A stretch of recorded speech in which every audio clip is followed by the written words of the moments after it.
Eh, Oke, selamat pagi, selamat siang, dan selamat malam untuk teman-teman sekalian. Kapanpun dan dimanapun kalian berada, semoga kalian selalu diberikan kesehatan. Di sini kami dari kelompok 4 akan mempresentasikan materi tentang perkembangan ekonomi internasional pasca Perang Dunia II. Di sini kami beranggotakan saya sendiri, Iwayan Yudi Saputra, NPM 025, dan ada teman saya, Niluh Nopi Andiani, NPM 09, ada Nikade Alicia Adina Putri, NPM 021, ada Igede Pandewayu Raditya, NPM 022, dan ada Niluh Putu Sri Adi Mahayanti, NPM 030. Baik, langsung saja kita akan masuk ke materi yang pertama, yaitu dampak Perang Dunia Kedua dalam bidang ekonomi. Antara lain, ada yang pertama, perekonomian dunia yang mengalami kekacauan. Yang kedua, ada Amerika Serikat yang menjadi negara kreditur. Yang ketiga, ada Jerman dan Jepang muncul menjadi negara ekonomi yang besar setelah mendapatkan bantuan dari Amerika Serikat. Dan yang terakhir, ada munculnya berbagai bantuan ekonomi dalam rangka Perang Dingin. Ada A, perekonomian dunia mengalami kekacauan. Setelah Perang Dunia berakhir, perekonomian dunia mengalami kekacauan sehingga Amerika Serikat ketakutan akan pihak komunis yang akan mempengaruhi negara-negara yang sedang kesulitan. Untuk itu, Amerika memberikan bantuan kredit bagi negara Eropa yang hancur akibat Perang Dunia II. Misalnya, melalui program Marshall Plan tahun 1947, akibatnya PAM komunis dapat dibendung di wilayah Eropa Barat, sehingga di negara Jerman dan Jepang muncul sebagai negara industri besar setelah mendapat bantuan dari Amerika Serikat. Dan untuk materi yang selanjutnya akan dilanjutkan oleh teman saya. Baik, saya akan melanjutkan untuk materinya. Jadi, dari dinamika politik dan ekonomi Jepang pasca Perang Dunia Kedua, yaitu setelah kekalahan Jepang pada Perang Dunia Kedua, negara Jepang mengalami transisi dari negara yang awalnya kuat dalam bidang militer, kemudian berusaha untuk mencari cara agar dapat menjaga pertumbuhan negaranya, yang kemudian membawa Jepang berpindah haluan untuk fokus ke bidang ekonomi. Nah, jadi Jepang pada jaminan perlindungan dari ancaman negara lain yang tertuang dalam Treaty of Mutual Cooperation and Security pada tahun 1960. Jadi sehingga pada masa pendudukan Amerika Serikat, Jepang mencurahkan perhatiannya untuk tidak terus bergantung terhadap perjanjian tersebut. Hal ini dilakukan dengan kerja keras yang sungguh-sungguh, diantaranya melalui usaha-usaha pengembangan sektor ekonomi Jepang untuk mendukung pertumbuhan dan kesejahteraan rakyat Jepang. Dan selanjutnya, kondisi Jepang pasca Perang Dunia Kedua. Jadi, pada era 1950-an itu, ekonomi Jepang mengalami kemajuan yang pesat. Lebih dari 10 tahun setelah itu, rata-rata tingkat pertumbuhan mencapai kurang lebih 10%. Hal ini adalah suatu rekor yang tidak pernah disamai oleh negara besar manapun. Jadi orang Jepang itu dilanda semangat konsumerisme yang tinggi. Dan juga pada tahun 1946 Jepang menitik beratkan pada pemulihan ekonomi dan politik. Kemudian memunculkan pelaksanaan doktrin Yoshida. Jadi doktrin ini diimplementasikan dalam pembangunan industri sesuai dengan kebutuhan pasar global dan kebijakan luar negeri yang cinta damai dengan negara-negara lain. Nah, Jepang memasuki periode pertumbuhan yang pesat. Pada infrastruktur ekonomi secara aktif mulai dikembangkan untuk mendukung industri yang dijalankan. Pertumbuhan ekonomi berpengaruh terhadap keseimbangan dalam sistem pemerintahan Jepang. Dan selanjutnya pada tahun 1960-an itu jumlah penduduk Jepang sekitar 94 juta jiwa. Anjuran pembatasan kelahiran secara umum dan aturan yang longgar dalam hal aborsi membantu menekan jumlah kelahiran tahunannya.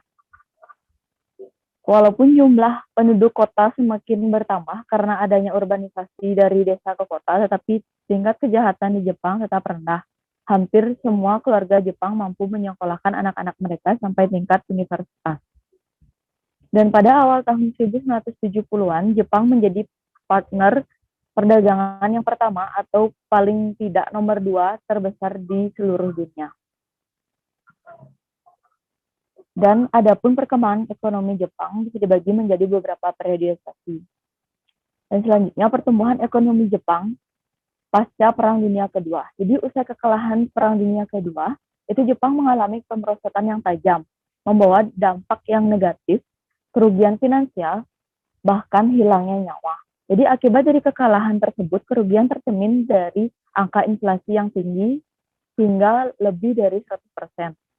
Sehingga untuk mengatasi masalah tersebut, pemerintah Jepang melakukan beberapa regulasi antara lain pengawasan langsung terhadap aktivitas produksi, pemantauan terhadap stabilitas harga, serta pemberian subsidi untuk menggerakkan sektor. Dan pada bulan Maret 1949, pemerintah Jepang itu menerapkan kebijakan ekonomi yang disebut dengan Dogma Line. Jadi kebijakan ini itu diperkenalkan oleh seorang ekonom asal Amerika Serikat yang ditunjukkan untuk menjaga stabilitas perekonomian Jepang. Dan pada periode ini juga, kebijakan ini berupa menyeimbangkan anggaran negara untuk mengurangi defisit, pelaksanaan kewajiban perpajakan yang lebih efisien, pengurangan intervensi pemerintah terhadap aktivitas ekonomi, penghentian peminjaman yang tidak tepat sasaran, serta pematokan nilai tukar mata uang yen Jepang terhadap US dollar di angka 360 yen. Untuk melihat bagaimana perkembangan era Jepang dapat dilihat dari 4 periode yang akan dijelaskan sebagai berikut. Jadi akan dijelaskan selanjutnya oleh teman saya. Era pertumbuhan ekonomi. Pada tahun 1950-an sampai dengan awal 1970, pada era pertumbuhan ekonomi Jepang tahun 1950 sampai dengan 1970-an terdapat beberapa kebijakan yang mencapai situasi politik negara Jepang. Salah satu kebijakannya yaitu Doktrin Yoshida, yaitu pasca Perang Dunia II.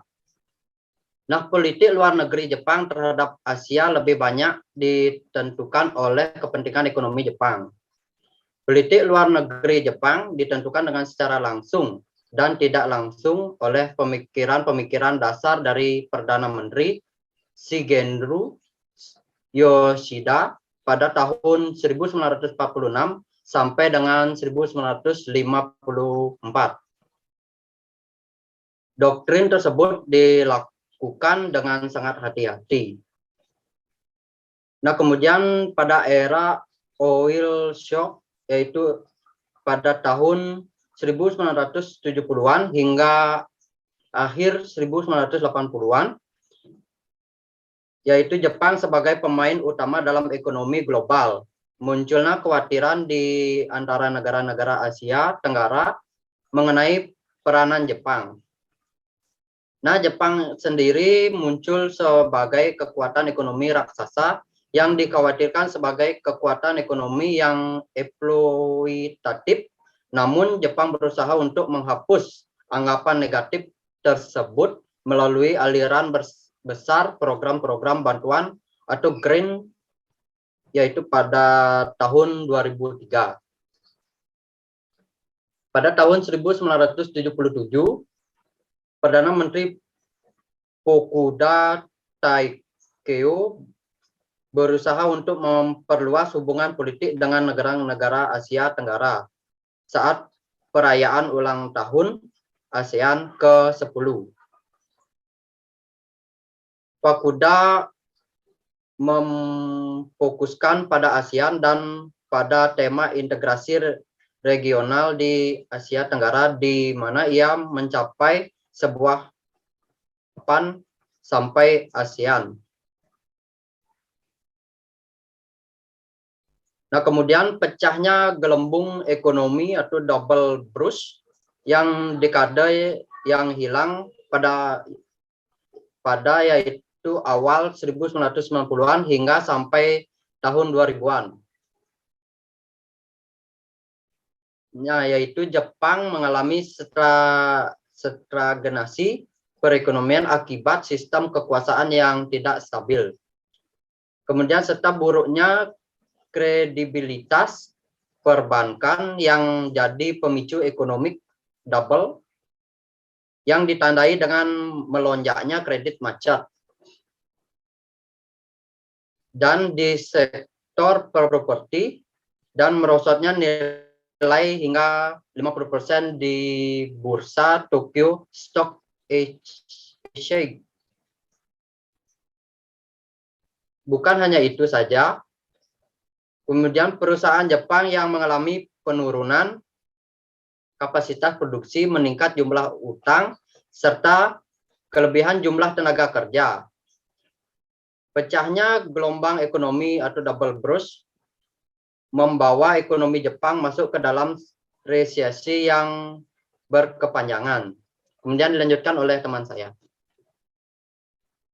Selanjutnya, perkembangan perekonomian Jepang pasca Perang Dunia Kedua. Pemerintah Jepang melakukan berbagai kebijakan untuk mengatasi persoalan ekonomi, antara lain dengan melakukan reformasi kebijakan makroekonomi dan restrukturisasi institusi keuangan. Dengan beberapa kebijakan ekonomi yang diambil antara lain menghapus kredit macet, mengurangi defisit anggaran, serta melakukan privatisasi perusahaan negara. Namun hutang yang ada pada saat itu masih sangat besar, yaitu mencapai 160% dari total gross domestic product. Bukan hanya itu, pada tahun 2011 terjadi bencana alam gempa bumi dan tsunami di pantai laut Jepang yang disertai dengan bocoran instalasi nuklir. Selanjutnya, pasca Perang Dunia Kedua, Jepang harus berupaya untuk memperbaiki kehancuran yang dialaminya akibat perang. Mulai dari upaya membenahi bidang ekonomi sampai pada bidang politik. Upaya dilakukan Jepang tidak lepas dari hubungan kerjasama Jepang dengan Amerika dalam bidang politik, karena dalam hal ini politik dalam negeri Jepang tidak dapat dipisahkan dari campur tangan Amerika Serikat.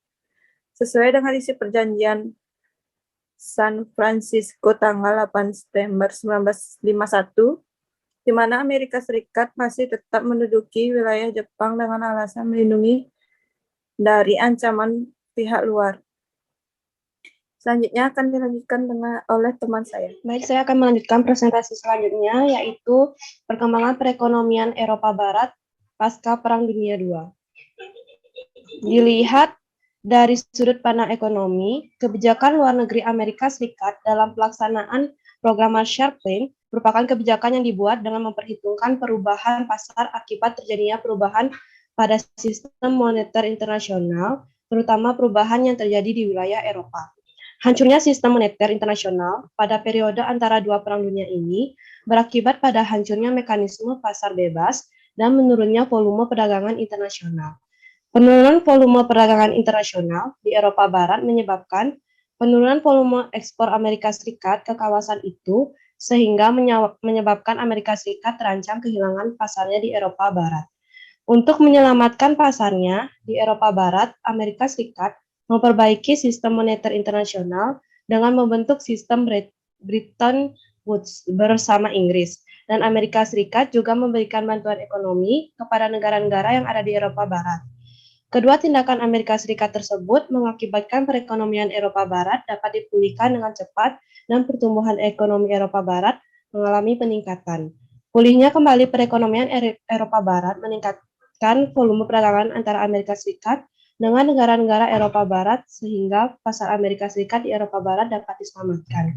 Sekian presentasi dari saya. Terima kasih. Baik, demikian kiranya yang bisa kami sampaikan. Mohon maaf jika ada kesalahan kata, dan atas perhatiannya kami ucapkan terima kasih yang sebesar-besarnya. Terima kasih.